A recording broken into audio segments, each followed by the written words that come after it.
Look all right?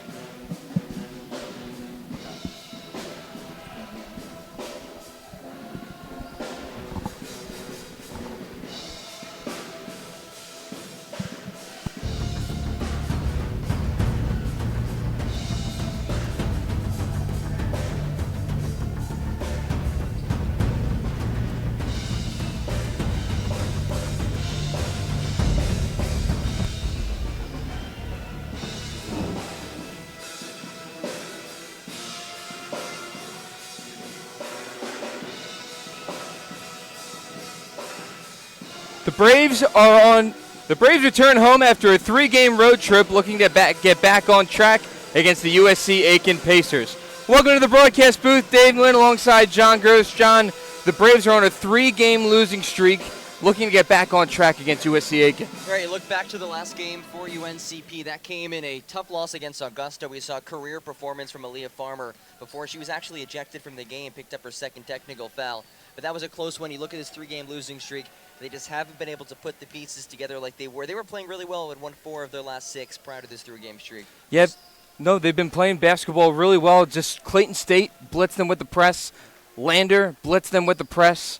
And then North Georgia, they had a 16-point lead. Late in the fourth quarter, couldn't get it done. And then against Augusta, you were there. The Braves were able to string together a couple of runs to get the lead, but once Farmer was ejected from the game, it was just tough going for the Braves. They couldn't find any scoring against Augusta. Right, it wasn't a balanced attack, and they certainly needed that. And they'll need that today against USC Aiken. And talking about a balanced attack, or maybe lack thereof, the first time these two teams played, obviously it was the Alcina Purnell show at her best performance of her young career. Absolutely. Alcina Purnell had 27 points last time against Aiken, but the player to watch, you just mentioned earlier, in Aaliyah Farmer. Aaliyah, who had 22 points last time against Augusta, 22 points, 9 of 9 from the field, 3 of 3 from the field free throw line. They're going to need a lot of production out of her today if the Braves want to get this win and end their 3-game losing streak. Absolutely. On the offensive end, she has been really successful the last few games, but they'll need some help from her defensively.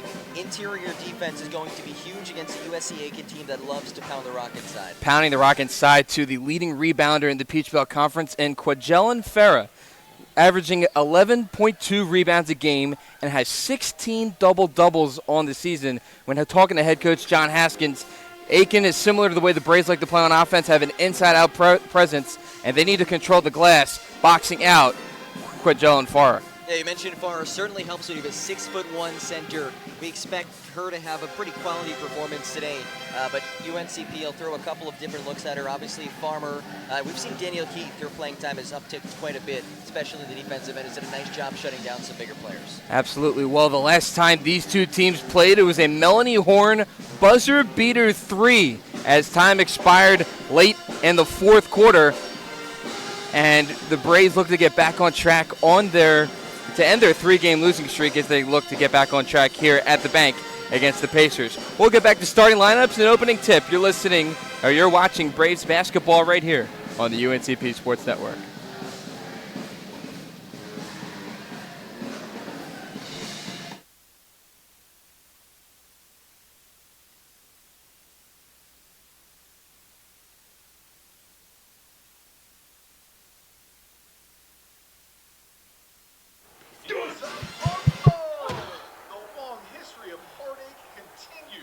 It's officially the holidays, and you've got a house full of unstable football fans who won't take hungry for an answer.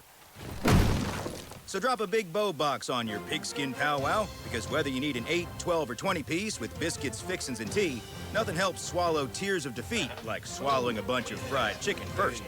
Now, when it comes to defending your lucky recliner, that's all you. Bojangles, it's bow time. Bojangles, Cajun filet biscuit. Could this get any more perfect? Pimento cheese. Dude, get it with pimento cheese. Trust me. Perfect just got perfecter. Introducing Bojangles Cajun Filet Biscuit with our new pimento cheese. Melty, cheddary pimento cheese on our Cajun Spice Chicken. It's perfecter. Bojangles. It's bow time, y'all.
United States Conference matchup between the Business Pacers of USC Aiken and your Braves of UNCP. Now let's meet the starting lineup for both teams. Beginning with our business for Aiken, South Carolina. At guard, a 5'3" junior from Hamilton, Japan, number 1, Kana Suzuki. At guard, a 5'9" senior from Lake St. Louis, Missouri, number 11, Two-Wheel. At forward, a 5'11" freshman from Black Mountain, number 13, Chesney Gardner. At guard, a 5'3" sophomore from College Park, Georgia, number 15, Madison Williams. At center, 6'1" junior from Grovetown, Georgia, number 41, Kawana Crow. The assistant coach for USC is your Costa, the head coach for Pacers is Mark Miller. Now let's get to the starting.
Yeah.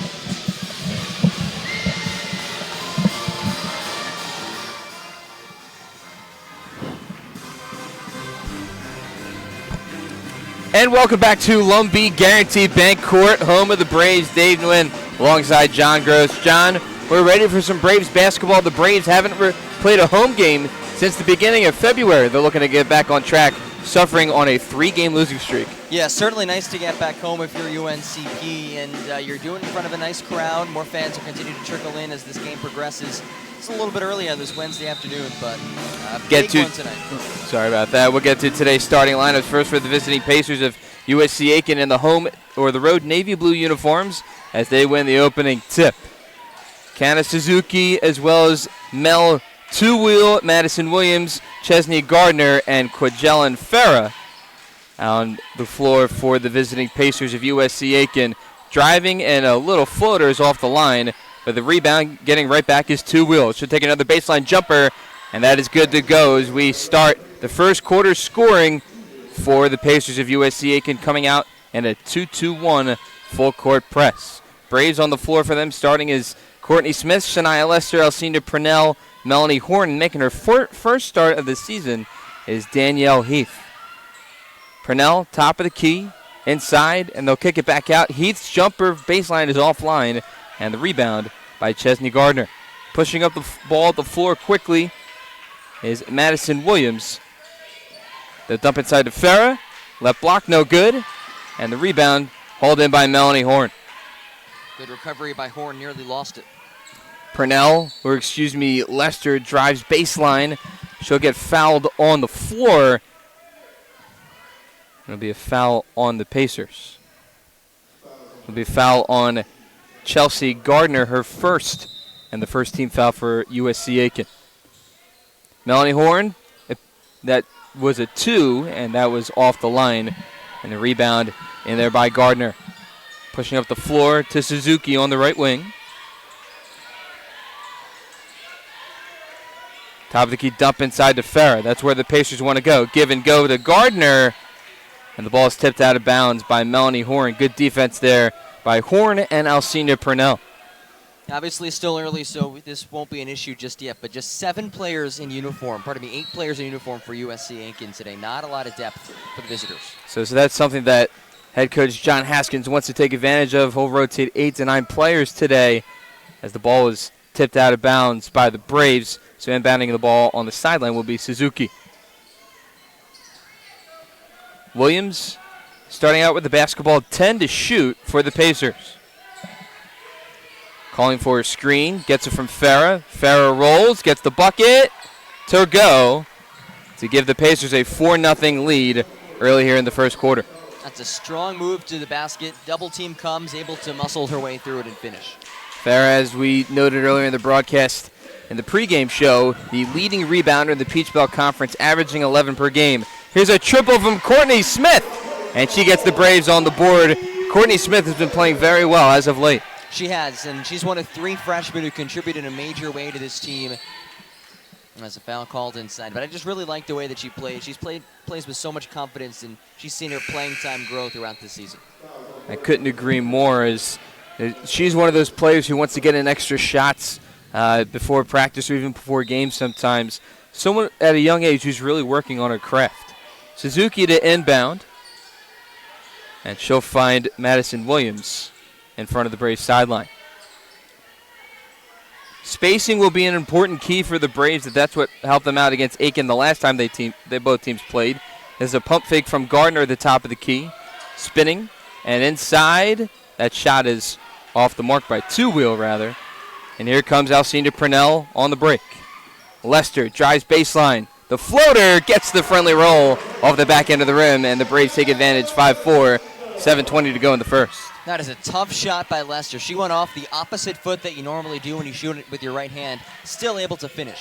Checking into this game for the first time is Recoria Anderson, number 22.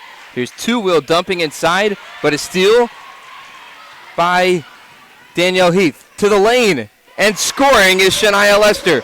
Transition buckets will be key for the Braves as they now have a 3-point edge. And that's one of the things that Lester does so well. She gets out on the run, and she's faster than most players that she'll take on. Great finisher around the basket as well. Two-wheel was start the offense, swing it over to Suzuki. Suzuki driving in the right hand, kick out. Williams, and another pass out to Anderson.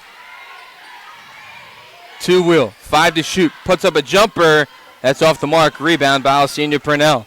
The speedy freshman pushing the ball up the floor, driving in the lane, slicing, but can't get the layup to fall. And a defensive rebound there by Quijellen Farah. Pacers playing with a little bit of pace here. Suzuki pulls up for 3, and that's good. No good.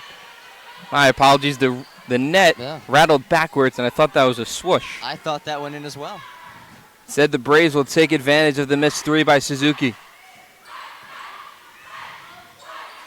Horn, who had the buzzer-beating 3 against Aiken the last time. Here's a 3 from Purnell. That's off the mark. Lester with the long rebound.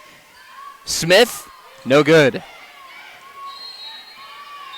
And Aiken early on coming out in his zone defense. Can't say I'm shocked by that. We've seen plenty of teams go zone against UNCP. They're forcing the Braves to try to hit shots from deep, which has not been UNCP's strong suit. But it will give a player like an Alcina Purnell, Mel Horn, and Courtney Smith the opportunities to get looks, just about knocking them down once they get them. Braves currently on a 7-0 run over the past 2 minutes, and they lead this one by 3 with 5 minutes and 40 seconds here in the first. Checking in for the first time is Alex Kennedy, the freshman from Clinton, North Carolina. She has the ball up top. Out over to Gardner. Driving is Williams. Kick out. Two-wheel. Triple. No good, but an offensive board. Cleaned up by Kennedy. Gardner. Kennedy, top of the key, driving. Kick out. Gardner 3. That's good. Chelsea Gardner shooting 15% on the season from beyond the arc. She knocked in her 5th triple of the season. Second chance buckets. Those are killer for UNCP. Purnell calls out the signals as we're tied at 7. 15 to shoot. Horn pump fakes, now takes a trip ball, and that's an air ball. That's exactly what this zone defense is designed to do. Force opponents to take threes as we head to the first media timeout here. Good one so far in the first quarter. Tied at 7, 4:47 to go. You're watching Braves basketball right here on the UNCP Sports Network.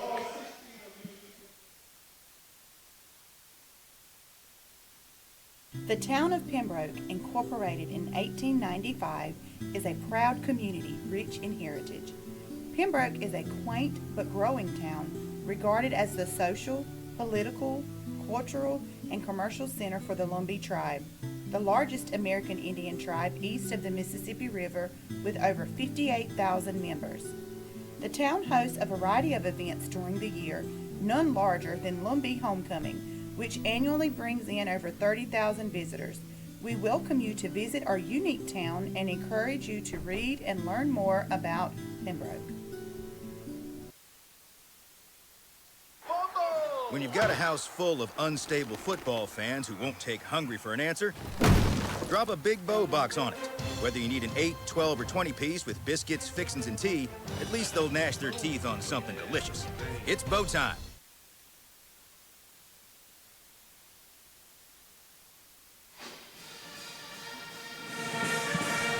Welcome back to Lumbee Guarantee Bank Court, home of the Braves. Dave Nguyen alongside John Gross. Tie game at 7. The Braves were on a 7-0 run a couple minutes ago, and now they're in a bit of a scoring drought. They're 0 for their last 4 shots from the field. Kennedy, handoff over to Gardner. Two-wheel thinking 3, will drive. Kicks out to Kennedy. One more to Williams. Two-wheel, jumper. No good. Rebound. Hauled in by Alcina Purnell. Shania Lester, who has 4 of the Braves' 7 points. And now Purnell will reset the offense. Great transition defense by the Pacers. Jillian Ebron checks in for 3, and that's good. Jill Ebron checks in for the first time in today's game, and she's 1 for 1 from the field, a triple to give the Braves a 3-point edge. And she's one of those rare players who can score at all 3 levels. She can knock down the triple, pull up in the mid-range, and also get inside. Kennedy tries to answer the offensive rebound by Gardner. She can't get the bunny to fall, and Courtney Smith hauls in the board. Braves out in transition. Ebron now over to Purnell, driving with the right hand. Floater off the window, no good. Braves trying to attack this zone defense, penetrating it, driving into the lane. Two-wheel at the top of the key. We'll find Williams on the right wing. Dump inside to Anderson. Kicks it back out. 10 to shoot for the Pacers. Kennedy finds Gardner. Backdoor. She can't convert the layup. And it'll be Braves basketball. But that was a good look there for the Pacers on that offensive set. It was a great pass, and that's what's going to happen sometimes when you're playing against a man defense. You get good cuts to the basket, one-on-one situation. You'll have an open lane. Fortunately for the Pacers, just couldn't finish there, and a couple subs here for the Braves. So on the floor now for the Braves, appearing for the first time is the freshman guard Anaya McManus, along with Jillian Ebron. Deja McCain checking in for the first time, as well as Tierra Williams. And the lone starter out there on the Braves is Shania Lester. McCain out on the block, double team, kicks it back out. Williams, Lester pulls up for 3, can't get it to go. The tip by McCain falls into Ebron's hands. McCain, runner, no good, gets her own miss, and there's a foul on the floor. That's another way to exploit a zone defense. Crash the boards, because when you're in a zone defensively, it's a little bit tougher to find an opponent to box out. And right there, Deja McCain able to use her size multiple times in that possession to give the Braves another opportunity to score. Melhorn checks in for Shania Lester. She'll inbound it out to Anaya McManus towards the logo. 15 to shoot for the Braves. Horn gets a pick from Ebron. Now rolls. Jill, handoff to McManus with 8 to shoot. McManus gets that ball taken away by Kennedy. Pacers in transition. Anderson, Kennedy fakes 3, drives baseline, kicks it back out. But there's a whistle on the floor. Looks like it might be a foul against the Braves, and there will be an inbound underneath the basket. Yeah, blocking foul, and McManus kind of shoved her a little bit out of bounds, and you see that call a lot when players are going baseline. It gets physical down there. Suzuki to inbound. Back to Farah checking in back here in the first quarter. Cross-court pass, top of the key to Gardner. Kick out. Two-wheel is feeling it. Two-wheel with another triple, tying this game at 10 with 2 minutes to go in the first. And she does not get much arc on her jump shot at all. It's a line drive coming out the basket. Purnell picks up her dribble. They'll find McCain on the right baseline. Swing pass, Purnell triple. That's good. Alcina Purnell answers a two-wheel three, giving the Braves a 3-point edge. Created by the feed from Deja McCain, though. An experienced player, eyes up, knows how to break the zone. Farah on the block, and that was too easy to cut the Braves' deficit to 1. One of the benefits of having not only the leading rebounder in the conference, but a 6'1" body you can dump it into on the block. Absolutely. That's where they get their offense going from, as we talked about earlier. McCain kicks out, thinking three is Purnell. And with 13 to shoot, the Braves offense will reset. Williams, triple. Off the back end of the rim, that's no good. Gardner, the rebound. Suzuki in transition. Kennedy, open three. She cashes that one in. Transition buckets have been a big difference here in this first quarter, John. And both teams hitting the three ball pretty well. Aiken 3 of 6 from distance, UNCP 3 of 7. We'll see if that trend continues. McCain, baseline jumper, that's an air ball. And with about a 5-second difference between the game clock and shot clock, the Pacers will try to work it. But Kennedy finds a wide open three again. She can't catch that one. Here comes Alcina Purnell. No numbers for the Braves, so smartly she'll circle it back out. Now pulls up for a jumper. It's no good. And now with the shot clock unplugged, Kennedy dribbles the ball slowly up the floor. Two-wheel, thinking three. Ebron there to defend her. Screened by Farah, and the jumper's off the mark by Two-wheel. Purnell puts up a prayer at half court, but there's no shot. She's called for a travel, but that won't matter. At the end of one, the Pacers of USC Aiken have a 2-point edge over the Braves. We'll be back after this for the second quarter. You're watching Braves basketball right here on the UNCP Sports Network. When a hospital invests in technology, skilled hands and keen eyes have new tools for diagnosing disease and making people better. At Scotland, we were the first in the region to provide 3D mammograms and robotic joint surgery, and the only hospital in the region to collaborate with Duke Health to offer both radiation and medical oncology for cancer patients. At Scotland, we invest in the newest technology for one simple reason: to deliver you closer care that's better by far.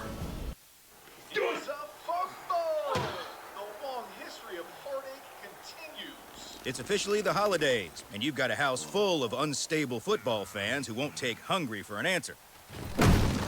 So drop a big bow box on your pigskin powwow, because whether you need an 8, 12, or 20 piece with biscuits, fixins, and tea, nothing helps swallow tears of defeat like swallowing a bunch of fried chicken first. Now when it comes to defending your lucky recliner, that's all you. Bojangles, it's bow time.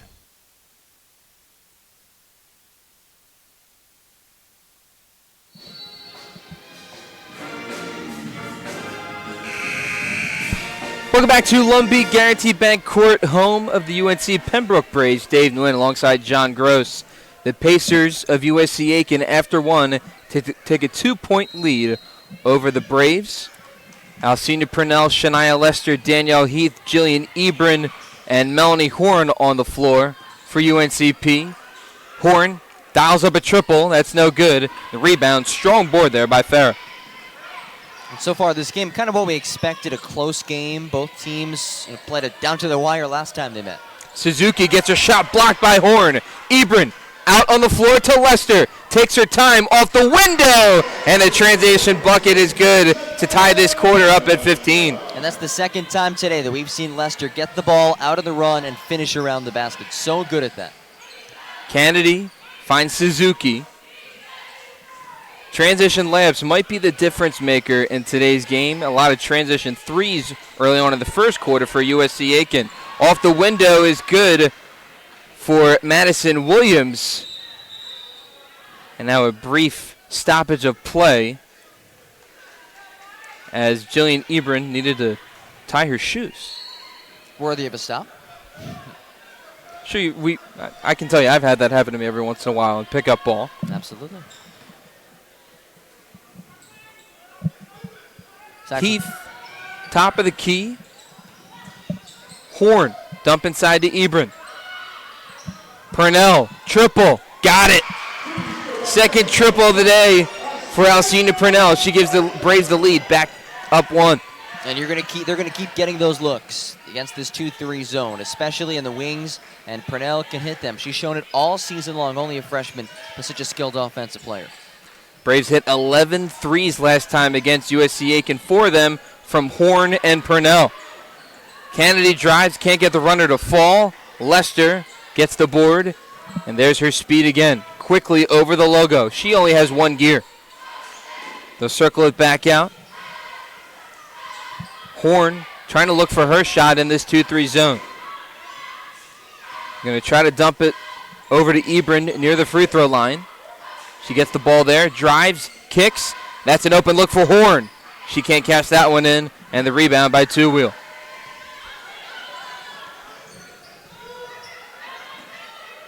Kennedy finds Two Wheel by the free throw line, and she can't get that jumper to fall.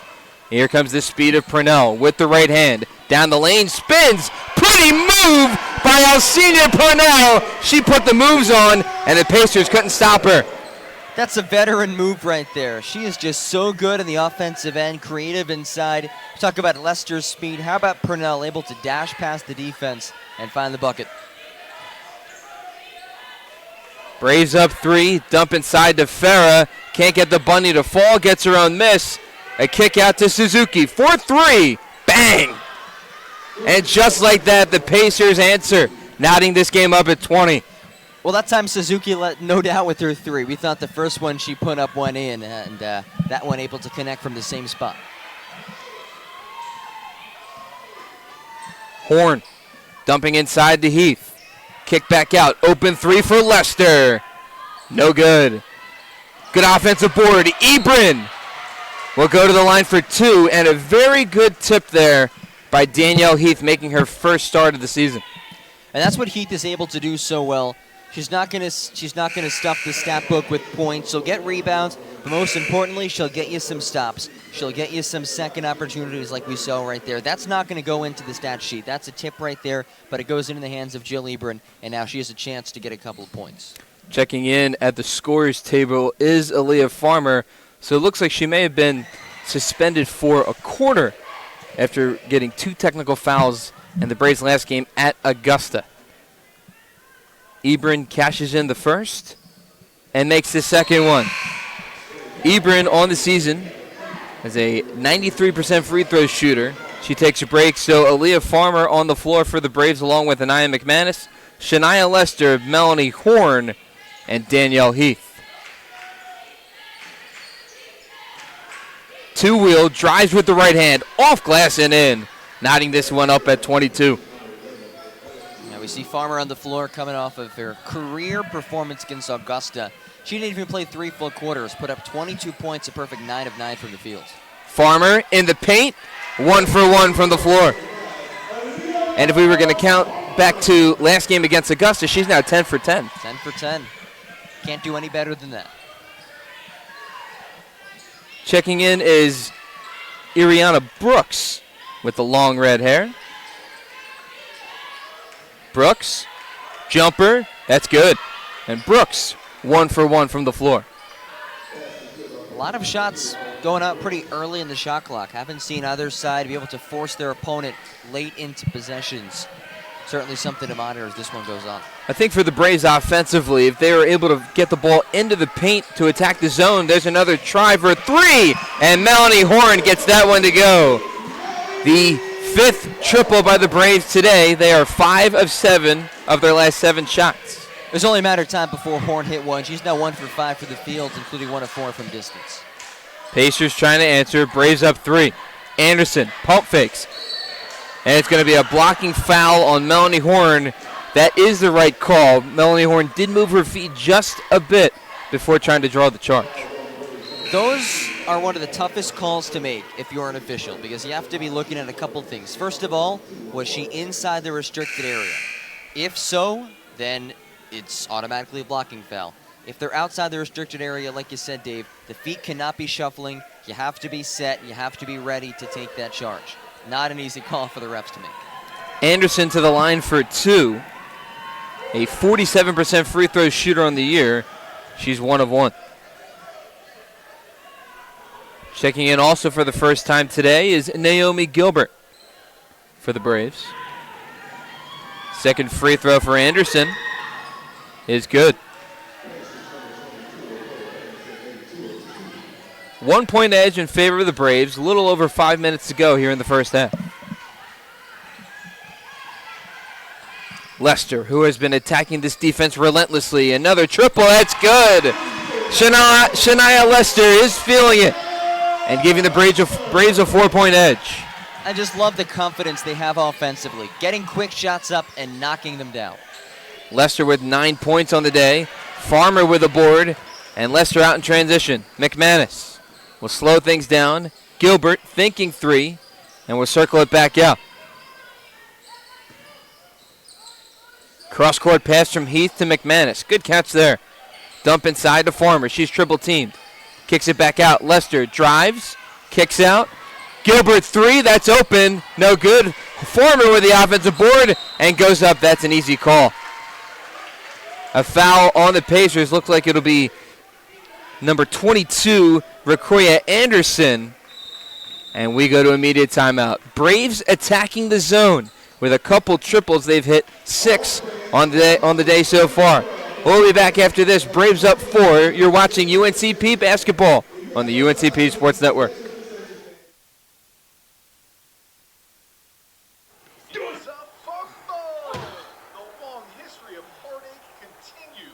It's officially the holidays, and you've got a house full of unstable football fans who won't take hungry for an answer.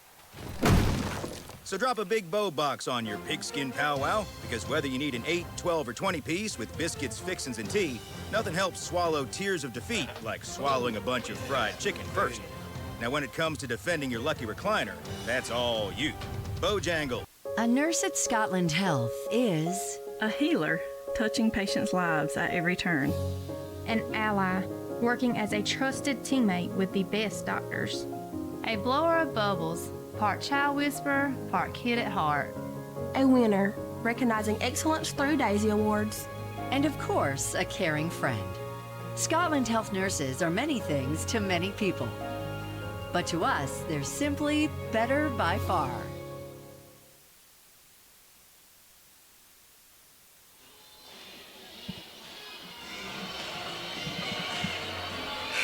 Everybody's grooving here at the bank on Neon Night. The men's basketball team will be wearing, I guess, a highlighter yellow, a highlighter green, or a mix of that. Yeah, it's highlighter. I'd say yellow. Yellow? Yeah. But you know what color. If you're watching this and you've ever used a highlighter, you know exactly what color we're talking about. Farmer's first free throw is good. Aaliyah is shooting 50% from the line this year. 1 of 1 and 1 of 2. Two-wheel with the board. Braves will stick to man-to-man defense. Kennedy driving baseline. She's got the angle off the window, and she'll get a chance for a three-point play. And what Kennedy did there, not only jab stepped right, she used the head fake to the right. It's not just about where your body's moving, it's about where your eyes are looking, able to deceive Gilbert, get the baseline, and you're going to have easier opportunities going baseline than through the middle of the defense, and that's exactly what Kennedy was able to do. Kennedy to the line for an and-one opportunity, shooting 85% from the line this year, and she cashes in on the three-point play. McManus, Farmer, Lester, Smith, and McCain on the floor for the Braves.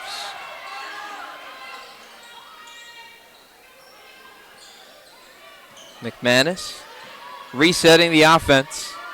Smith, dump inside to Farmer, alone. She tried to draw a foul, couldn't get the bucket to go. Two-wheel in transition. Farah had the outlet pass up top. She'll try to establish position on the right block. And Deja McCain's there to defend her. Two-wheel on the wing. Drives with the left hand. Kicks it out. Extra pass over to Kennedy. And the corner three is no good. Skying in for the board is Lester. Wanted to think about the outlet pass to Smith, but smartly dribbles the ball over the logo. Smith now with the basketball. And McManus, who's done a really good job in backup point guard duties this season for the Braves. McCain on the baseline. Dump inside to Farmer. Aware of the defense. Gets out of the double team. McManus, jumper. No good. And Kennedy with the board. Up ahead to Gardner. And she loses that one, going out of bounds. Braves basketball. A 2-point edge. Last time these two teams played, it came down to the wire. A 3-point game on the buzzer beater 3 by Melanie Horn the last time. But the Braves were out-rebounded 43-29. And in this game right now, the Braves hold the rebounding edge by 19-18. And the number I'm looking at is turnovers. Only one turnover for UNCP, and this is not a Lander or a Clayton State defense. Aiken not pressing at all. McCain's jumper falls through, extending the Braves' lead to 4. They're going to keep getting these looks on these jump shots. Deja can hit that for the mid-range. That's one other thing that can really help against his own defense. Kennedy, dump inside to Farah, didn't anticipate the press, or the pass rather, and it's a turnover on the Pacers. And that's their third. So back-to-back possessions for Aiken, where they've coughed the ball up, giving it back to the Braves. Farmer in the corner to Horn, dump inside. McCain going baseline, up. Can't hit the window, gets her own miss. Power dribble. And we'll lose the basketball to Farah. A tough possession right there for Deja McCain. Farmer slips, two-wheel, cashes in the jumper. And a lot of times coaches would prefer in a fast break they go all the way to the basket, but UNCP with some soft defense didn't stop ball, and two wheels able to get to the 8-foot mark and put it home. Smith penetrates, kicks out to McCain, but she walks. Ebron and Heath checking in. Danielle Heath getting arguably the most playing time she's had this season thus far, making her first start. Coach Haskins going deep into his bench. And really since that Georgia Southwestern game on the road, she has come in, especially in late game situations, and locked down defensively. And now with, we didn't see Lee Farmer the first quarter. Heath got the start. Looked good so far. Driving and getting fouled is two-wheel. It'll be a foul on Courtney Smith. Two-wheel to the line. That is the third team foul on the Braves. Smith's first. Two-wheel to the line. A 67% free throw shooter heading into today's game. 67 of 100. Like that 67 of 101. Missing the first. 90 seconds remaining here in the first half. Now we'll say, thankfully we have the computers to calculate percentages, but if not, 67 out of 100 is as simple of a percentage calculation as you can find. I don't know if we can find simple math in basketball, but that's one way to put it. Yes. That and back-to-back layups equal 4 points. Dump inside to Heath. Power dribble. Kick out. Horn gets it poked away, and Kennedy really wanted that steal. Ball touched out of bounds last by the Pacers, and the Braves catch a lucky break. Lester checking in for Courtney Smith. Lester, Heath, Ebron, Horn, and Purnell on the floor for the Braves, 16 to shoot. Easy pass to Heath, and she'll circle it back out. Thought she had an open jumper there, but Purnell gets the pick from Ebron. Hand off to Lester, 4 to shoot. Ebron in the paint, has to put up. Heath can't get the shot to fall. It's one of those turnovers that is a head scratcher if you're Coach Haskins. They probably should have realized there was 16 on the shot clock. And just great defense, though. Really good ball denial all around defensively, and that limited any easy opportunities for the Braves. Farah inside, and she gets that one off the window, giving the Pacers their first lead here late in the first half.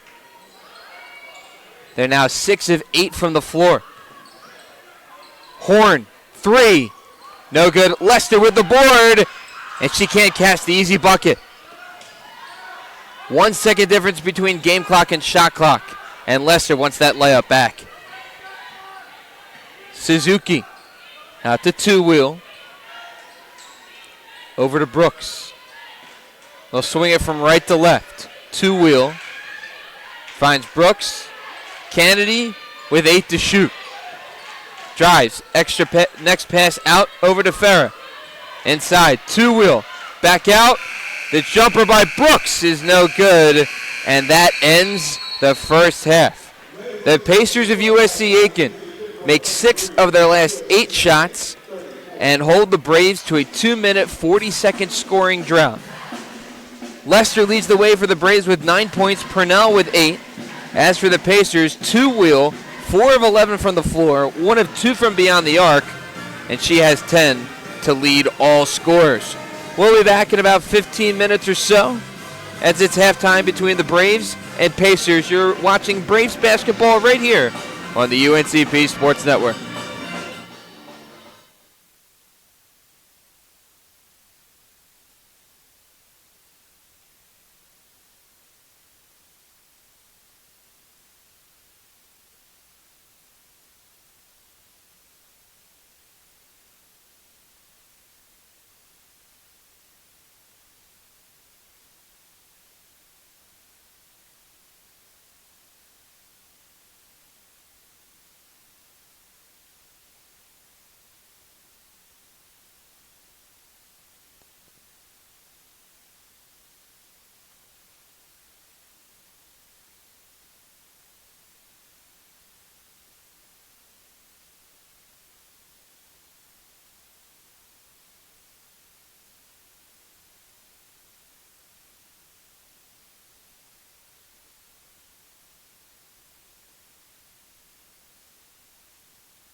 When a hospital invests in technology, skilled hands and keen eyes have new tools for diagnosing disease and making people better.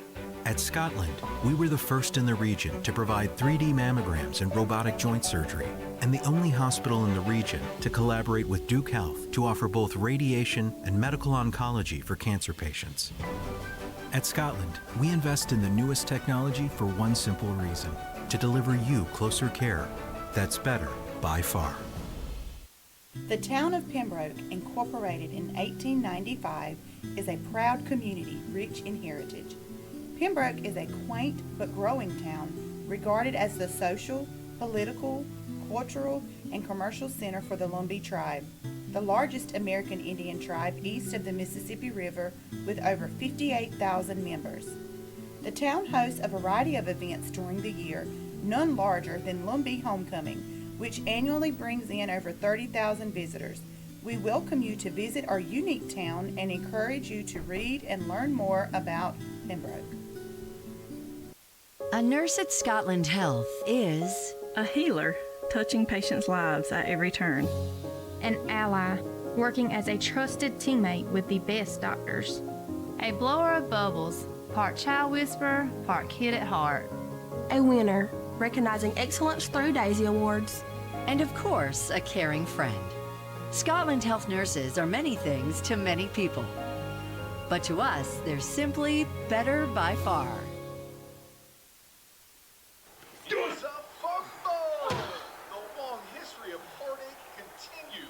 It's officially the holidays, and you've got a house full of unstable football fans who won't take hungry for an answer. So drop a big bow box on your pigskin powwow, because whether you need an 8, 12, or 20 piece with biscuits, fixins, and tea, nothing helps swallow tears of defeat like swallowing a bunch of fried chicken first. Now when it comes to defending your lucky recliner, that's all you. Bojangles, it's... When a hospital invests in technology, skilled hands and keen eyes have new tools for diagnosing disease and making people better. At Scotland, we were the first in the region to provide 3D mammograms and robotic joint surgery, and the only hospital in the region to collaborate with Duke Health to offer both radiation and medical oncology for cancer patients. At Scotland, we invest in the newest technology for one simple reason: to deliver you closer care that's better by far.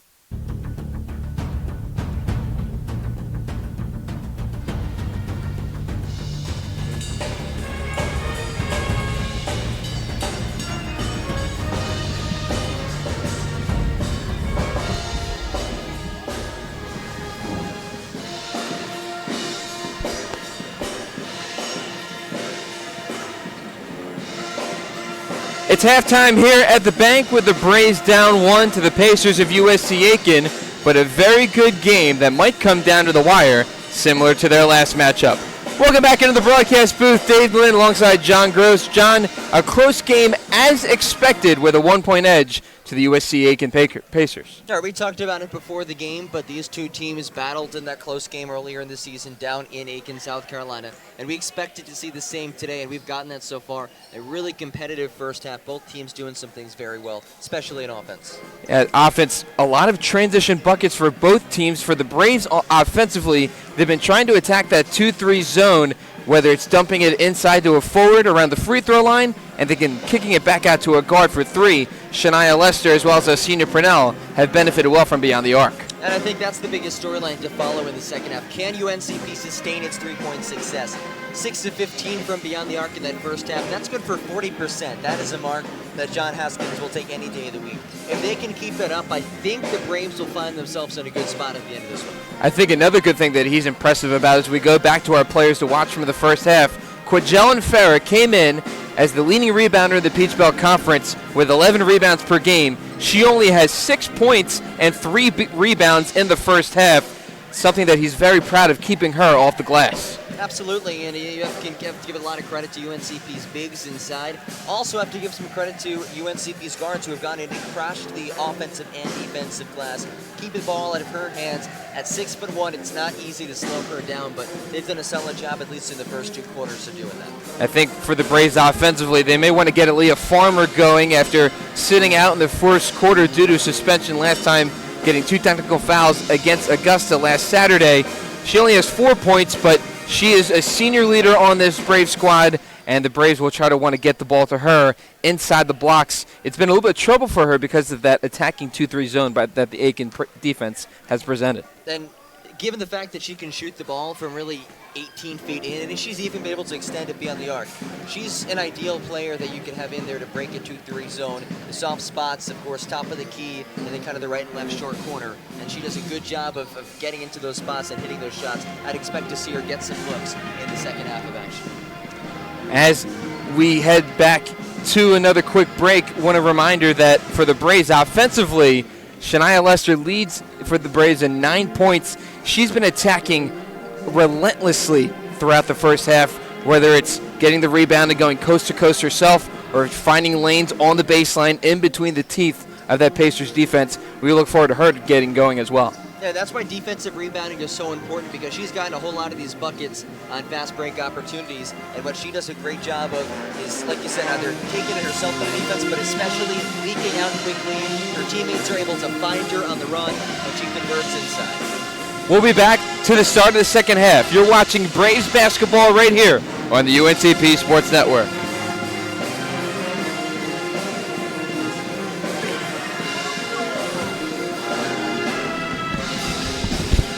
It's officially the holidays, and you've got a house full of unstable football fans who won't take hungry for an answer.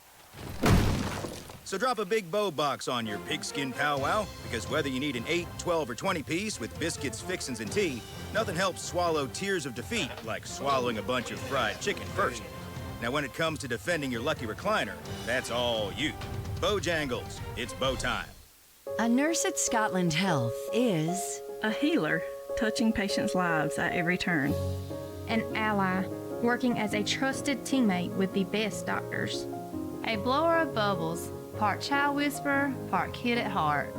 A winner, recognizing excellence through Daisy Awards. And of course, a caring friend. Scotland Health nurses are many things to many people. The town of Pembroke, incorporated in 1895, is a proud community rich in heritage. Pembroke is a quaint but growing town, regarded as the social, political, cultural, and commercial center for the Lumbee tribe, the largest American Indian tribe east of the Mississippi River with over 58,000 members. The town hosts a variety of events during the year, none larger than Lumbee Homecoming, which annually brings in over 30,000 visitors. We welcome you to visit our unique town and encourage you to read and learn more about Pembroke.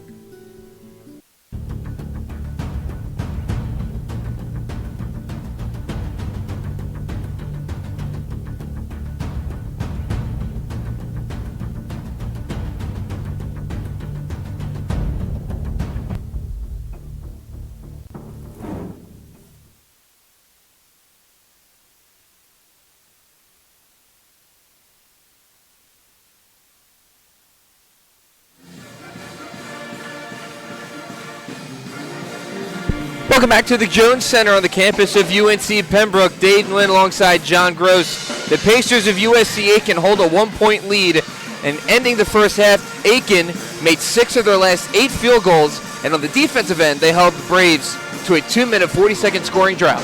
And those scoring droughts have kind of really hampered UNCP at times this season, which is what makes it so impressive, the fact that they're just trailing by 1 at halftime. And again, talked about it during the break, that key number, the three-point shooting for UNCP, 6 of 15 from distance. They will continue to get looks. I don't expect to see Aiken extend their defense any further out, considering the lack of depth they have with this 8 players in uniform today. So they're going to keep getting looks, and if they can hit them, they'll find themselves in a nice position by the end of this week. Pacers starting out with the basketball to start the second half. Farah at the free throw line has an awkward jumper, but she is fouled on her shooting arm by Danielle Heath. It's one of those plays where you have the size advantage, and if you have the size advantage over your defender, you may as well take advantage of it if you got the good jumper. Absolutely. I mean, worst case scenario there for Farah is she misses the shot, obviously, but chances are with Heath up in the air, when you get a defender to jump like that, you want to put something up because you're likely going to get fouled. Farah, a 65% free throw shooter on the season. She's 0 for 1, and her second free throw is no good. 0 for 2, but the offensive board by Gardner. Another one by Two Wheel, and she'll wheel back out to reset the offense for the Pacers. Williams, Two Wheel, who led the Pacers in the first half with 10 points, drives with the right hand, and she'll take another trip to the free throw line. Aiken getting to the basket early here in the third quarter. Really driving with authority. Some physical play for them in the first 28 seconds of this third quarter. A substitution. Deja McCain checking in for Danielle Heath. Two Wheel's first free throw is good. A little backspin on that first free throw by Two Wheel, who is now 2 of 3 from the line today with another free throw up and coming. A 67% free throw shooter heading into this game, and she cashes in 2 of 2, extending the Pacers' lead to 3. Smith over to Lester, dumping inside to McCain. A kick out to Horn on the right wing. McCain driving, bullying her way into the lane, and she goes off glass and in. I love the way she plays offense because she's a big that can put the ball on the floor. She can hit her shots, but also get to the basket right like that. And more importantly, she is not afraid to play physical basketball in the paint, giving Farrah a hard time in the lane, but Farrah gets that bunny to go, extending the Pacers' lead back up to 3 again. And the Braves did a really good job in the first half of limiting Farrah's touches inside, but when she's able to get her positioning underneath, get the basketball with her back to the basket, and then go to work from there, it's not easy to slow her down. Smith driving with the left hand, and she'll earn a trip to the charity stripe. Looks like it'll be a foul on Madison Williams, and the first team foul for the Pacers, first personal for Williams. Team fouls 2-1 in favor of the Braves. And in that first half, the Braves only turned the ball over 4 times. That's something that Coach Haskins was very pleased about. He's harped on it throughout our discussions with him, pre- and post-game interviews and press conferences.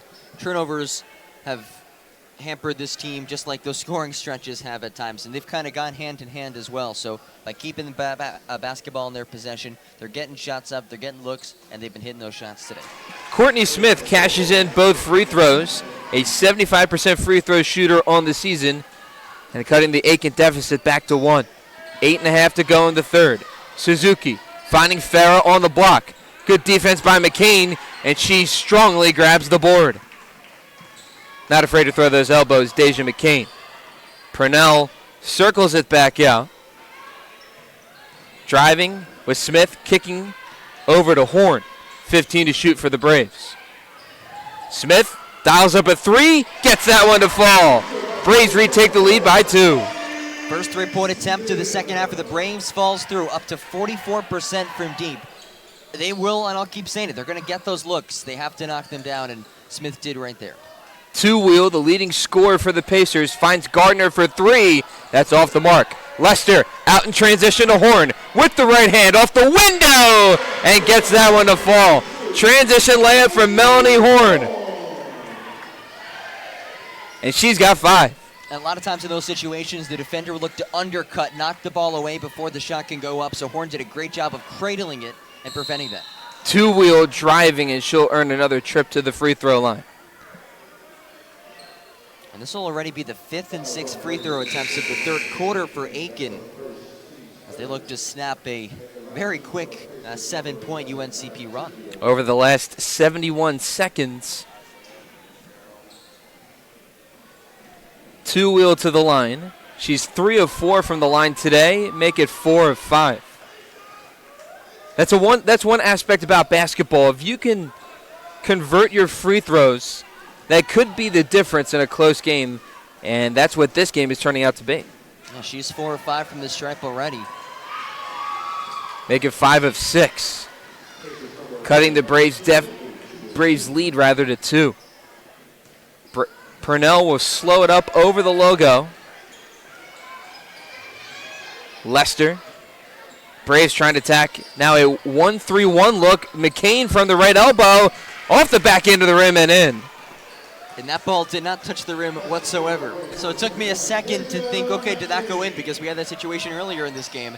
That one, McCain able to knock it out. Anderson, 3-ball, no good. Two-wheel with an offensive board. She's done everything today for the Pacers so far. Suzuki. They'll circle it back out. 5 to shoot. Two-wheel with the left hand. Kennedy, triple! Off the front end of the rim, no good. Melanie Horn pushes the ball up the floor. Tierra Williams can't catch that one in transition. And that is one that the Braves would want to have back. You got to like the aggressiveness for the Braves offensively, trying to look for easy buckets when they can, considering that this Pacers defense is really good. You will get much better looks in transition than you will in the half-court set. Especially they're packing it inside, forcing you to shoot threes. If you're going to get to the basket with ease, it'll be on those 2-on-1 situations. Williams just fumbled it, but luckily for the Braves, they stick with the basketball. Williams turns that one over. She was looking for Shania Lester on the right wing. That is the 5th turnover by the Braves today. They average this season 18. Suzuki finding Kennedy in the corner to Williams. Back up top to Suzuki. Dump inside to Anderson. Up and under over McCain and can't finish the play. But I love that move. Phenomenal move. Got McCain off her feet and had a fairly uncontested look at it. Purnell with the basketball. She had 27 against the Pacers last time. Williams for 3 is off the mark. Good hustle there and almost the poke away by Shania Lester. Two-wheel controlling the offense with the basketball. Driving with the left hand. Kick out. Suzuki 3. No good. Jump ball. And the possession arrow goes to the Braves.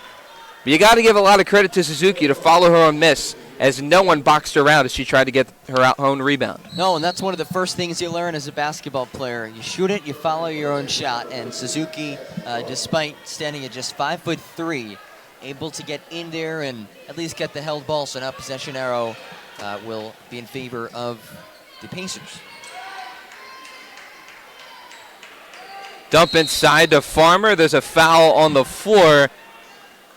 And it looks like Anderson with a bit of an arm check on Aaliyah Farmer. The second team foul for the Pacers and the third personal on Anderson. Farah checks back in. This has been a very clean basketball game in terms of fouls, or I should say lack thereof. Just 14 combined team fouls. Farmer's jumper's off the mark, but she gets her own miss. Fresh 15 for the Braves. Williams goes baseline off the window, and she'll go to the line for 2. Sometimes those tough angles, when you're a player, when you don't have that much of an advantage, you're going to try to make the most of it. And Williams right there tried to put that one off the glass to get a 3-point play. Yeah, had to contort her body a little bit. Difficult angle, like you said, Dave. But now she's earned a trip to the stripe to try to knock down a pair as Tara Williams sinks on the first. A 57% free throw shooter on the season. The transfer from Bryant and Stratton, located in Virginia Beach. Braves with a 5-point edge. Just about halfway through this third quarter. Second free throw by Williams is good, giving the Braves a 6-point edge. Williams over the logo. Over to two-wheel. She's got the hot hand with 14 points. Farah just outside the paint and gets the floater to go. That's a big man's move right there for Farah. It absolutely is, showing she could score in a multitude of ways today. The UNCP still doing a good job overall of limiting her touches, and that's kept her off the scoreboard for most of this one. That ended, nice backdoor feed. McCain to Farmer, and she points her out for the assist. I was going to say just before that bucket, the bucket by Farmer, or rather Farah, ended the Pacers' 2-minute scoring drought. There's good defense there by McCain. Out to Purnell. In transition, running the floor. Williams, transition 3. Off the front end of the rim, no good. Farmer with the offensive board. And it will stay Braves basketball as we go to the media timeout. Braves doing a good job of not only controlling this zone defense by the Pacers, attacking it well, finding the open looks, and holding a 6-point edge as we head to the media timeout. Braves up 6. Back after this, you're watching Braves basketball right here on the UNCP Sports Network.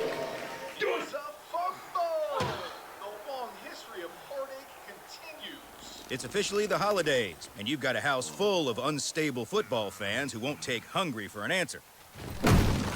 So drop a big bow box on your pigskin powwow, because whether you need an 8, 12, or 20 piece with biscuits, fixins, and tea, nothing helps swallow tears of defeat like swallowing a bunch of fried chicken first. Now when it comes to defending your lucky recliner, that's all you.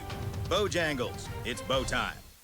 A nurse at Scotland Health is a healer, touching patients' lives at every turn. An ally, working as a trusted teammate with the best doctors.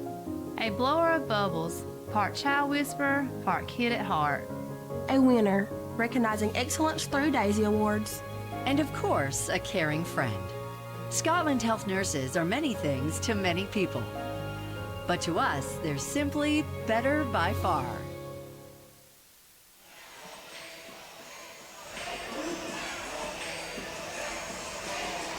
Out of the 5-minute media timeout, Braves up 6 against the Pacers of USC Aiken. Dave Nguyen alongside John Gross. The Braves currently 9th place in the Peach Belt Conference, while the Pacers are 6th.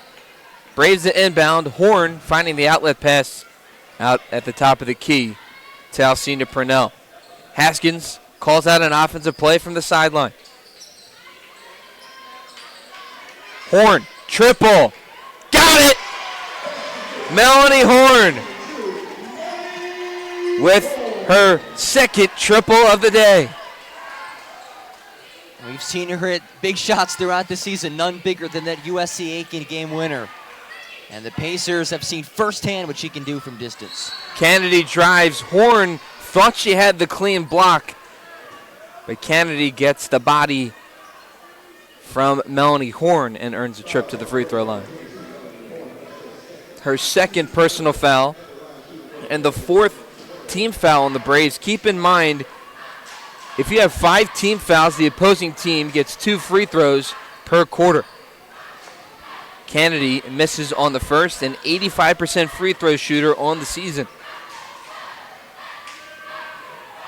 And the second free throw by Kennedy is good. 8-point edge for the Braves with 3.5 to go in the third quarter. Purnell with the basketball, she has 8. Horn, another 3, got it! Back-to-back threes from Melanie Horn, and she's in double digits with 11. You get it going early, the shot clock, while the defense is still getting back and getting set, and she can hit it from 3-4 feet beyond the arc. Big triple once again for Mel Horn. Two-wheel trying to answer and gets the friendly roll off the front rim, cutting the Braves' lead to 9. Two-wheel with a game-high 16 points. McCain from the free throw line's no good. And Two-wheel grabs the defensive board, her 8th rebound of the game. She's in line for a double-double. Two-wheel for 3. No good. Rebound by Tiara Williams, trying to go in transition. Doesn't have numbers. Tries to do it herself, and she can't convert off the window. Here comes Two-wheel with speed, with the right hand. Extra pass to Farah in the paint. No good. And a strong board by Deja McCain. Braves 3-on-2. Extra pass to Farmer. Running the floor. Off glass. No good. Wanted the foul. Can't get it. And Madison Williams will slowly go across half court after a couple of quick transition possessions by both teams. That's the right move. Try to get something good in the half court if you're Aiken. Kennedy, 3, no good. Rebound by Williams. Purnell with speed. Down the middle of the lane, all by herself. Yes, ma'am. Alcina Purnell with her 10th points of the game and extending this Braves lead back to 11. And Williams just never committed to stopping Purnell in transition. If you're going to let her get to the basket, at least try to stop her at the PBC logo and make her earn her way to the hole. Instead, just kept backing in until it was too late. Williams 3, off the mark, but last touch by the Braves. It'll be Pacers basketball. A fresh set of 4 players for the Braves checking in: Ebron, Heath, Lester, and McManus. And a couple fresh bodies for the Pacers as well.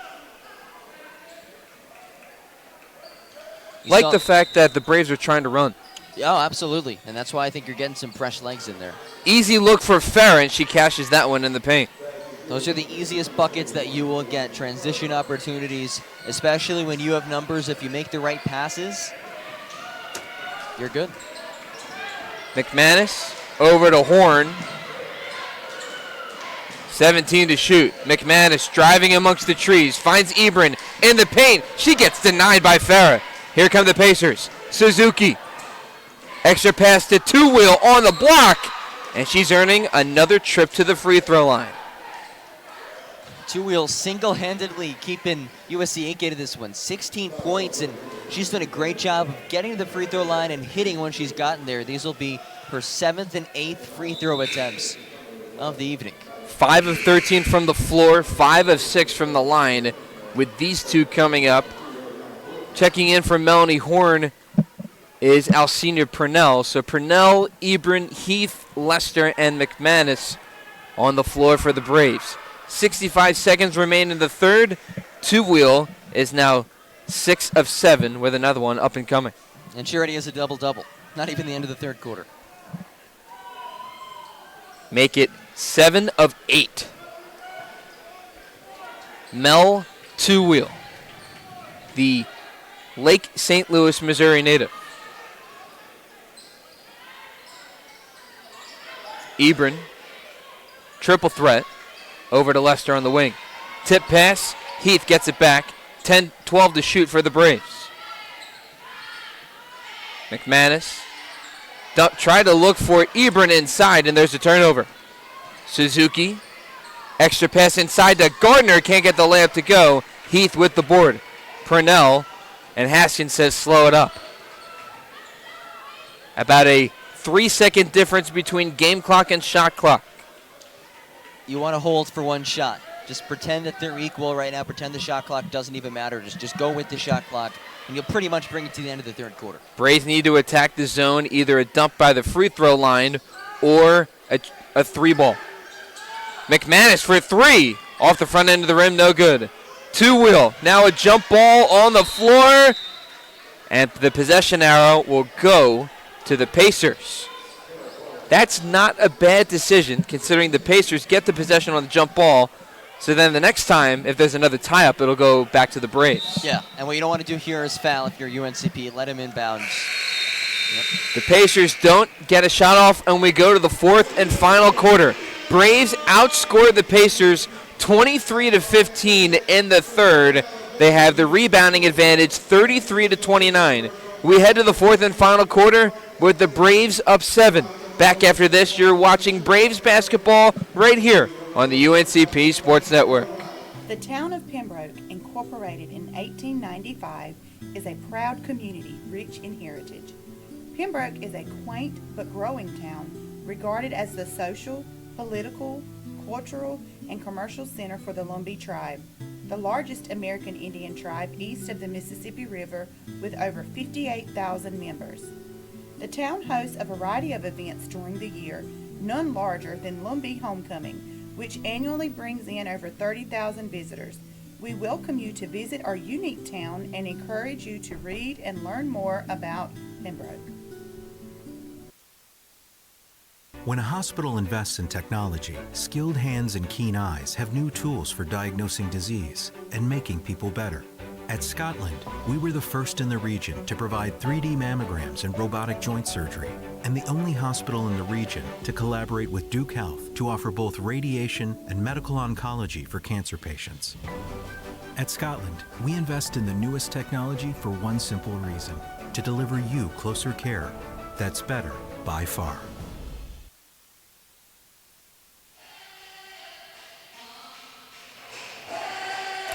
Welcome back to the bank. Dave Nguyen alongside John Gross. To the fourth quarter we go. Braves holding a 56-49 advantage, trying to sweep the Pacers of USC Aiken. Won in their first matchup at Aiken on a buzzer-beating 3 by Melanie Horn. Purnell, kick out, jumper for McCain is good! Second time Deja McCain has hit a jumper extended from the free throw line, giving the Braves a 58-49 lead. Dump inside to Farah. Off glass. No good. Rebound by Horn. Braves looking to add points in transition. Horn by herself. Up and under. No good. Gets her own miss, but the referee says her left foot hit the baseline out of bounds. Yeah, she was the first player out of bounds there, and yeah, like you said, left foot kind of dragging into the baseline. Still a pretty good possession there for the Braves. You're at a point now, 9:20 to go, up by 9. You can't take your foot off the gas. You can maybe start to shorten up this game, make your possessions a little bit longer, but you need to keep pouring things up. Pacers have really 7 active players in today's game, as there's a steal by Purnell. Trying to go by herself, spins in the lane. She did walk. That was the correct call. If anything, she should have tried an up and under with her left leg standing and bending her right leg for the layup off the window. But sometimes when you're moving too fast, you can't think a whole lot. Absolutely. She'll develop that as she gets older. Only a freshman, incredibly skilled basketball player. Two-wheel with a double-double already. Can't cash in that jumper. And here comes Alcina Purnell, the outlet pass from Melanie Horn. Farmer, dump inside. McCain, kick out. Smith drives baseline. And there's going to be a blocking foul on Farah. Or, excuse me, Mel Two-Wheel. And that's kind of what we talked about earlier in the game, blocking versus charge. She wasn't set. Now, if there was an extension of the forearm or the elbow, could they have called an offensive foul? Certainly. But Smith was just dribbling hard to the basket. She didn't do anything wrong on her end, and that's a blocking foul. Pick from McCain. Horn kicks it out to Smith.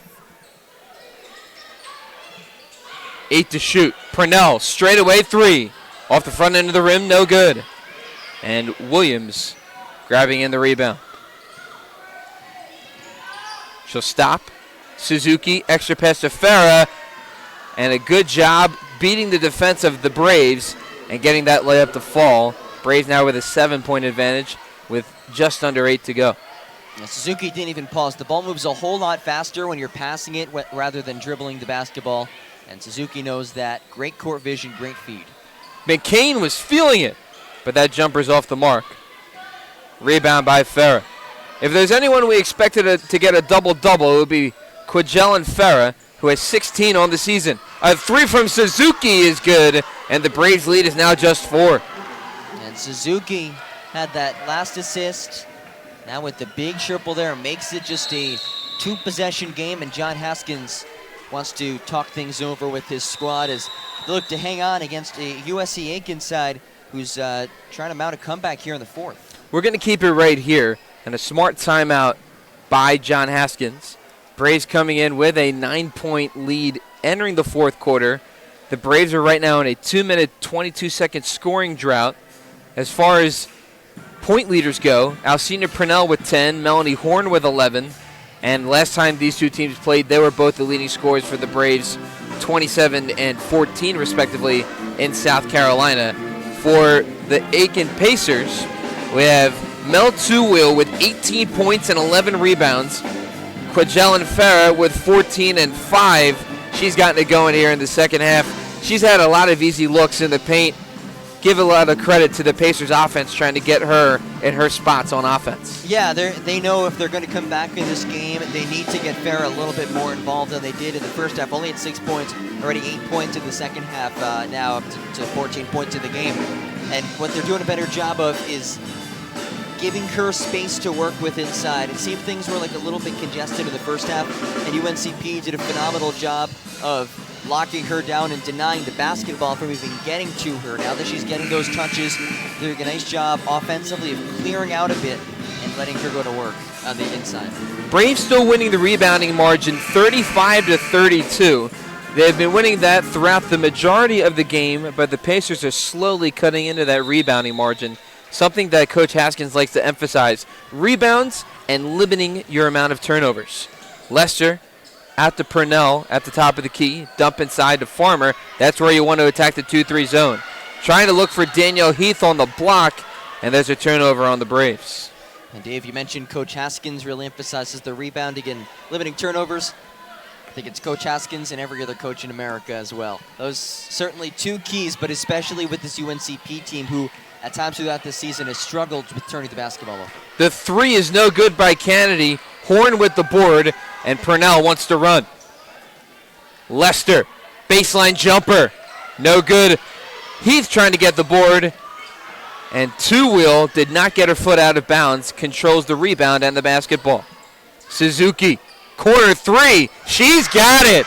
Back-to-back threes by Suzuki, and it's now a 1-point edge for the Braves. An 8-0 run, and Suzuki has had her hand in all 8 points. Had the assist to get it started, and a back-to-back threes to make this a 1-point game. Lester attacks, gets it blocked by Farah. Suzuki with the rebound, and she looks to push the ball up the floor. Kennedy with the left hand, extra pass to Farah, but the ball bounced out of bounds. And the Braves catch a lucky break right there.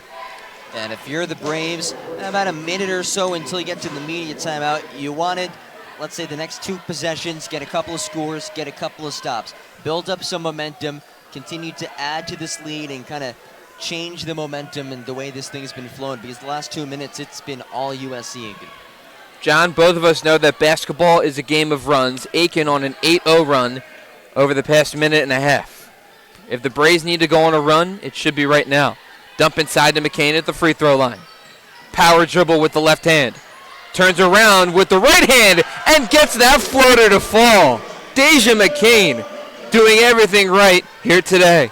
I thought for a second they might have called a travel on that. She kind of got off her pivot foot, but a great finish by Deja inside, and we've seen her today score a whole bunch of different ways. Two-Wheel answers with a jumper. She's got 20 and 12. And on that last bucket by McCain, she's now in double figures with 10 and 7 boards. 5:20 to go. Important possession right here for the Braves before the media timeout. Lester in the corner. McCain, she's feeling it. Rainbow jumper is good. Holy cow. Deja McCain, back-to-back buckets, and extending the Braves' lead to 3.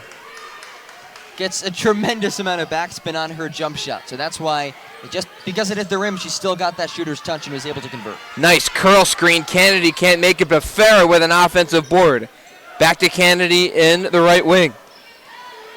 Cross court to Farah on the block. Blocked by Deja McCain. And it'll be Braves basketball, says the referee.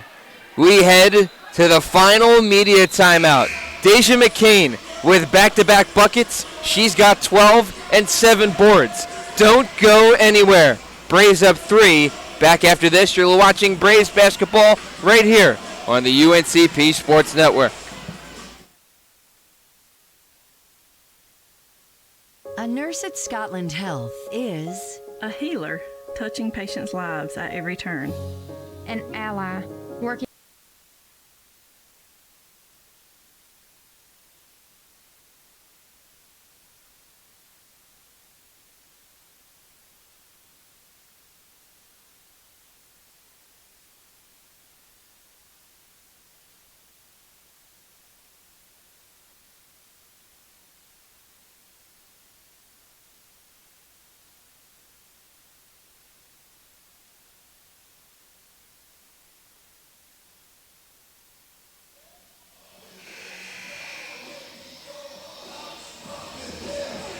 I don't know if we're going to lose our minds, John, but it has been an entertaining basketball game as we are at the last media timeout.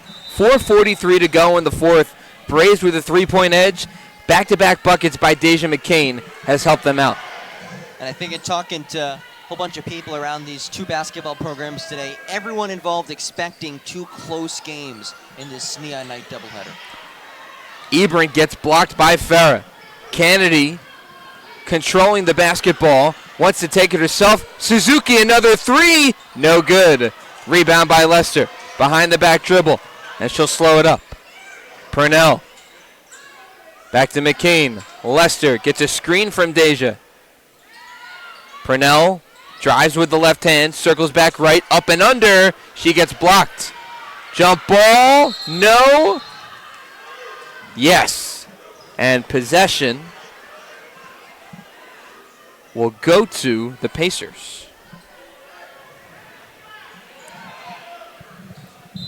There have been a few possessions like that throughout today's game where either team has rushed their shot and has gotten it blocked inside the lane.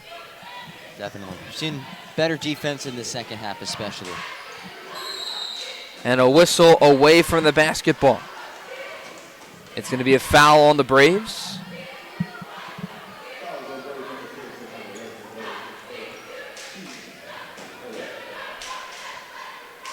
They're going to get the foul on Shania Lester, her first. First team foul for the Braves in the fourth quarter.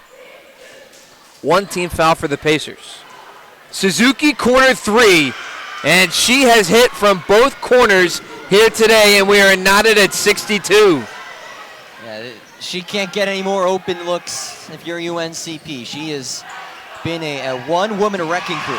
Lester, Purnell, excuse me, answers. Braves back up three. That's what you look for, a situation like this late in games. Can you come up with that answer? And Purnell just did. Farah outside the paint. Can't get that jumper to fall.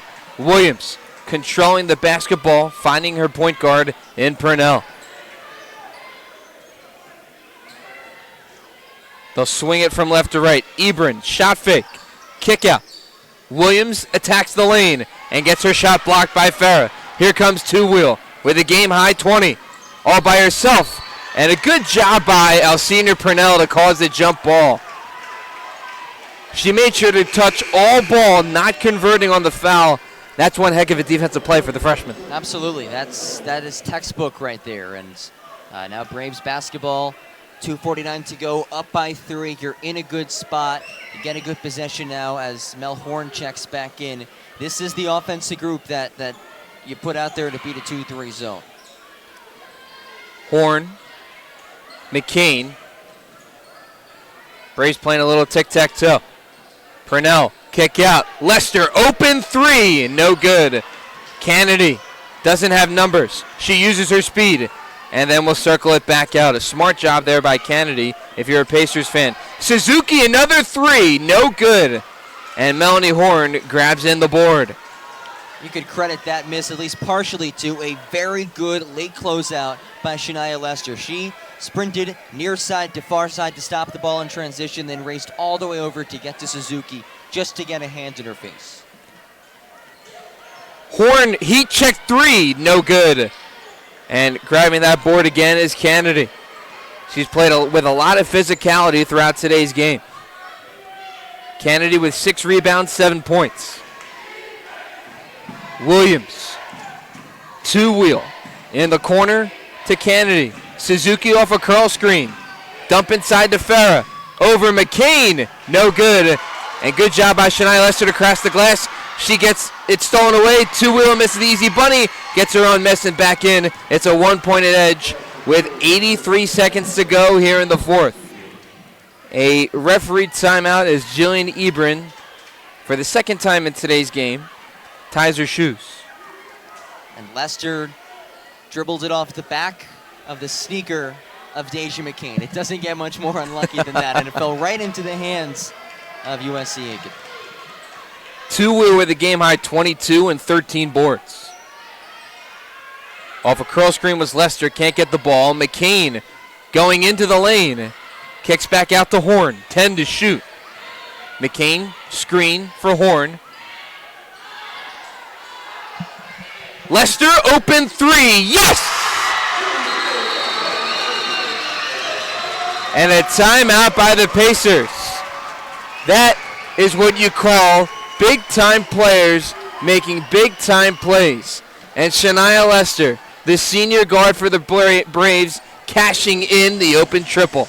A big shot, but it was an incredible pass by Deja McCain, unselfish, late in the shot clock. You know you have to get a shot up, and Deja senior veteran player. She knows you reverse the basketball, you find an open shooter, and Shania Lester knocked it down. They're going to add some more time to the clock here. The clock did not stop after the made shot, and that role in college basketball, it does stop in a situation like this. Under a minute, made shot, clock kept running as a 30-second timeout is called. Still 3 timeouts remaining for both teams, so and only 1 team foul per each team for this quarter. So Dave, we might be here for a little bit longer, 53 seconds to the clock, but this final 53 will probably take a lot longer than that. I got to tell you, Suzuki has played very well down the stretch here for the Pacers.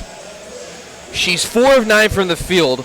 All 4 of those field goals have been from beyond the arc. She's got 12. And the Braves needed a bucket in that possession, and Lester with a huge three-pointer moments ago to give the Braves a 4-point edge.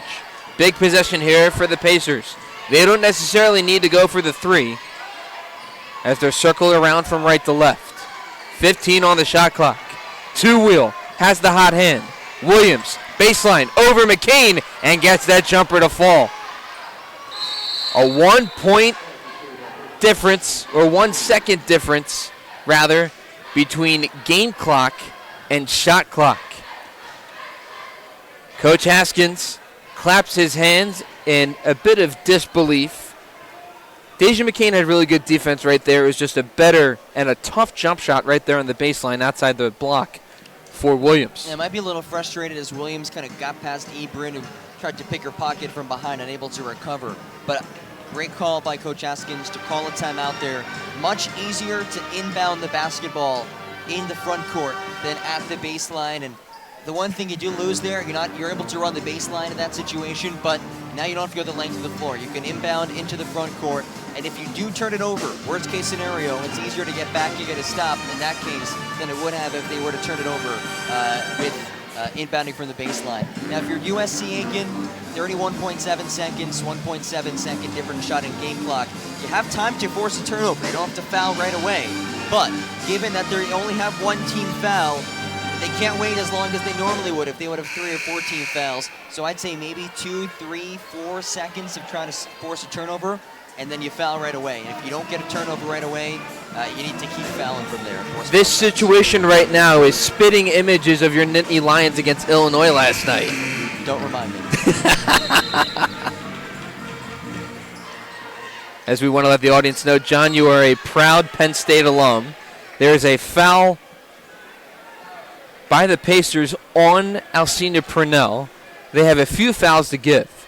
It will be the second personal foul on Madison Williams, and the second team foul by the Pacers. Again, 5 team fouls, and the opposing team is in the bonus. Inbounds to Ebrin. They try to look for the quick steal, and Ebrin is quickly fouled, so that's the 3rd team foul for Aiken. 2 more, and that would send the Braves to the free throw line. And they'll foul right away here as well. And then maybe after the 4th foul, they'll try to force a steal and then foul quickly. They inbound it to Purnell in the backcourt. Suzuki with a foul this time on Purnell. That is team foul number 4. So now, with the shot clock unplugged, the Braves should expect another foul. And Melanie Horn this time will inbound the ball on the baseline.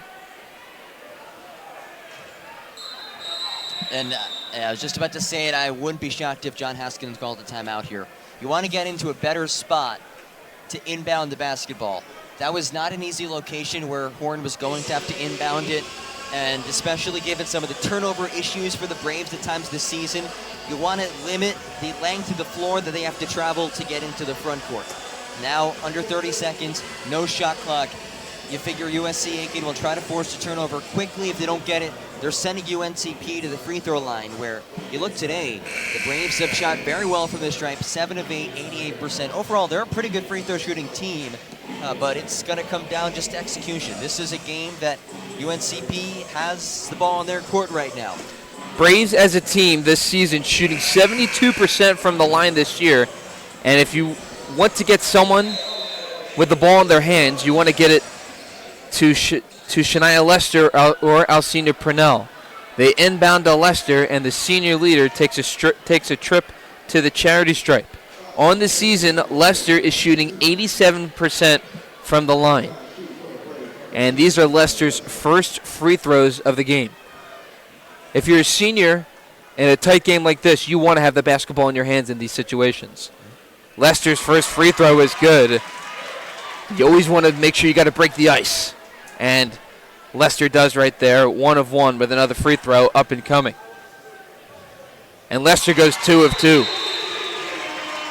And now we have another timeout, this time by the Pacers. And as you noted earlier, Haskins played the timeout game earlier, and now Aiken will inbound the ball, this time in front of their own bench at half court.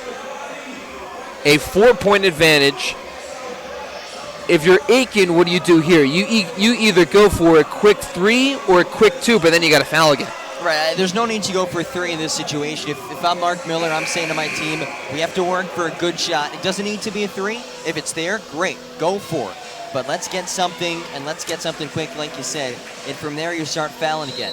If you're the Braves, you don't want to foul a shooter. But in this spot, you only have 1 team fouls, plenty of fouls to give. If there's a situation where a player's blowing past you, give him a little tug. Just grab him, stop the possession, and that's that.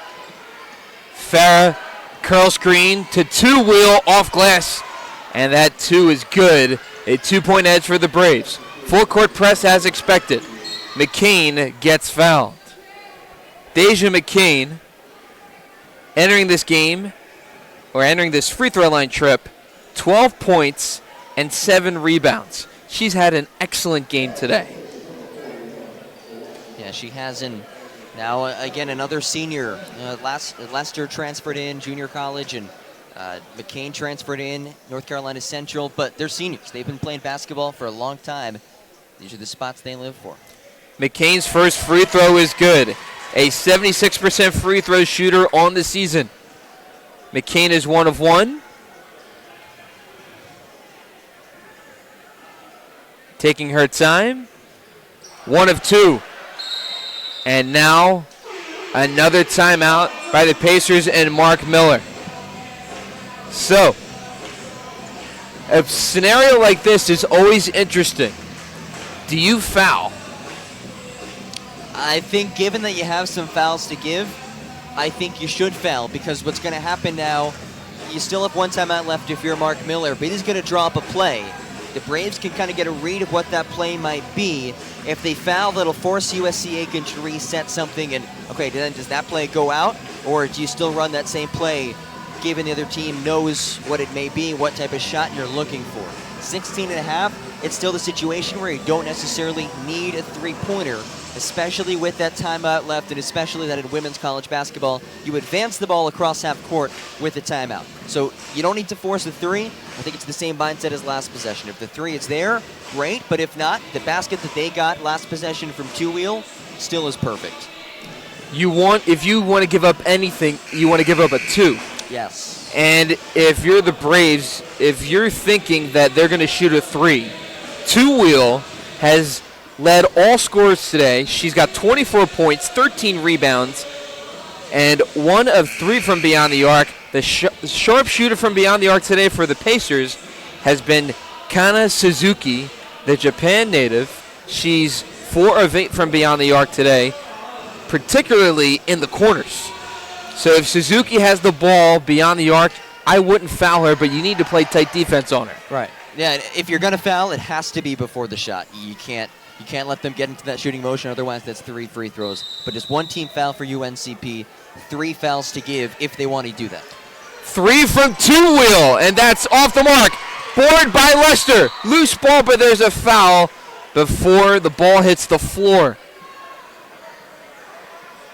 And Aiken had the look. Absolutely, and you can go about that situation one of 2 ways. You can keep trying to extend the game with 2s, or you can go for the quick 3. And what that does now for Aiken, there's still 12 seconds to go. It gives you a chance, but with the missed 3, Lester can put this one on ice and start senior Neon Night off, with a win for UNCP. She cashes in the first free throw of 2.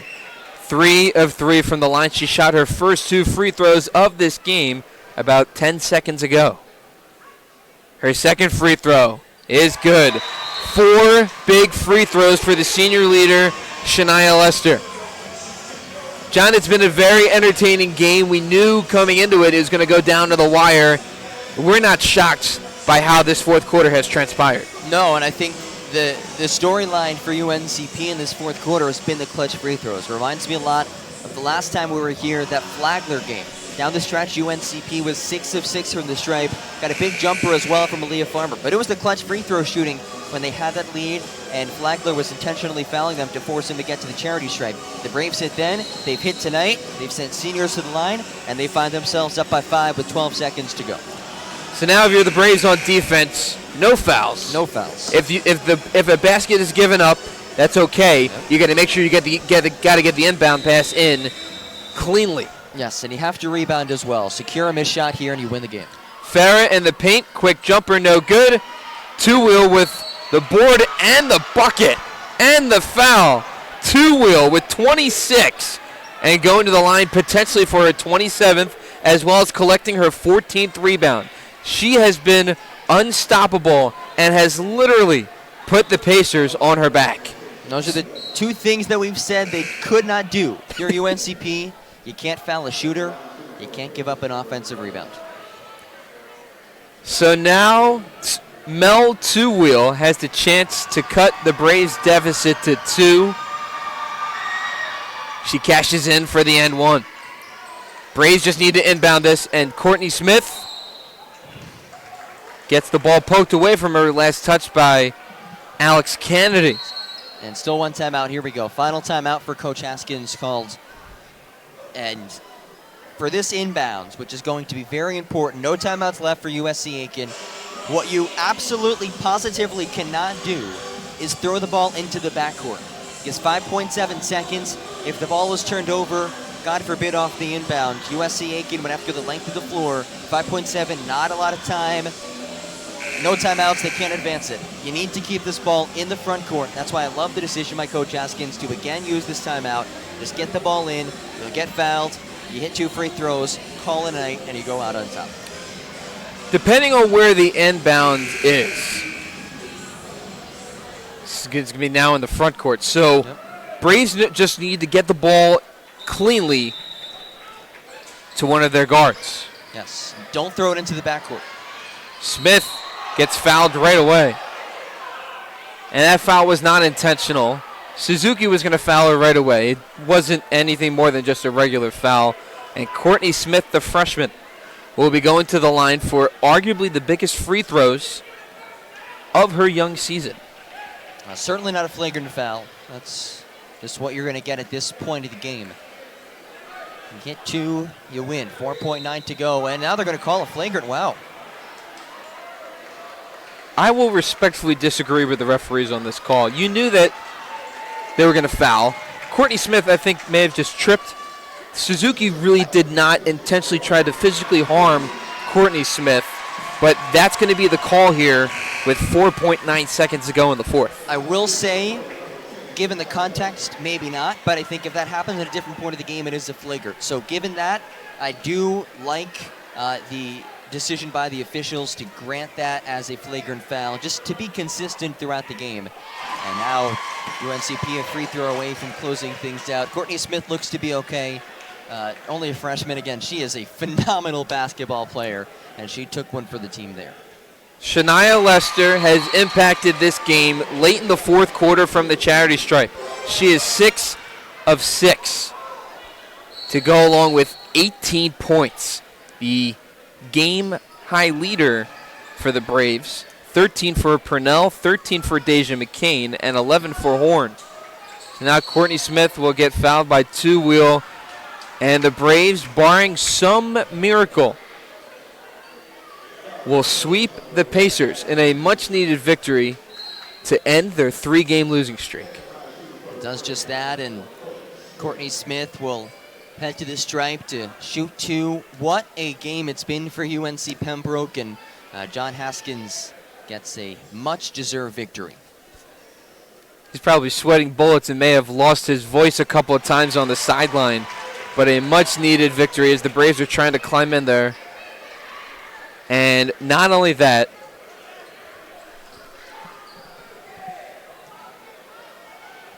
if our stats and information are correct, Coach Haskins will have earned career victory number 300. Lester the steal, and the game is over. John Haskins with 300 wins on the year. The Braves snapped their 3-game losing streak and have swept the Pacers of USC Aiken this season.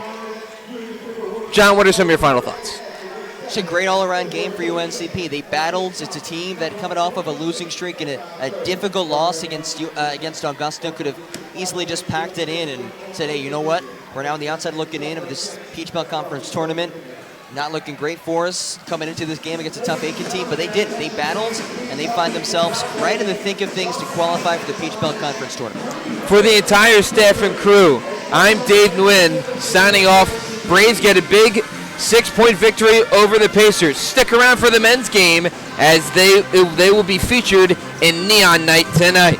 Everyone, thank you for watching the Lady Braves portion, and tune in just a few minutes for the men's game in about 25 minutes. Final score for the women. Braves defeat the Pacers 77-71. Everyone have a good night and go Braves.